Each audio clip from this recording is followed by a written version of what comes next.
Processing యూనిట్ల ఏర్పాటుపై ప్రత్యేక దృష్టి సారించాలని జిల్లా కలెక్టర్ హిమాంశు శుక్లా అధికారులను ఆదేశించారు. శుక్రవారం కలెక్టరేట్లో జిల్లా స్థాయి పరిశ్రమలు ఎగుమతులు ప్రోత్సాహక కమిటీ సమావేశం కలెక్టర్ అధ్యక్షతన నిర్వహించారు.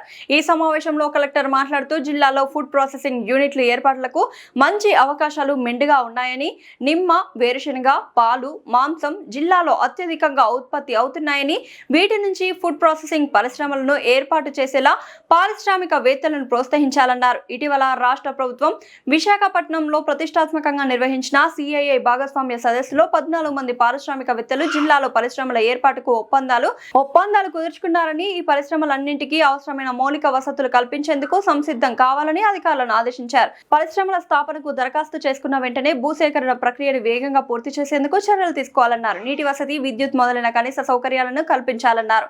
అన్ని శాఖల అధికారులు సమన్వయంతో పనిచేసి జిల్లాలో పరిశ్రమల ఏర్పాటును ప్రోత్సహించాలని ఈ సందర్భంగా కలెక్టర్ సూచించారు. అలాగే ఉద్యమ్ పోర్టల్లో అన్ని యూనిట్లను నమోదు చేయాలని సూచించారు.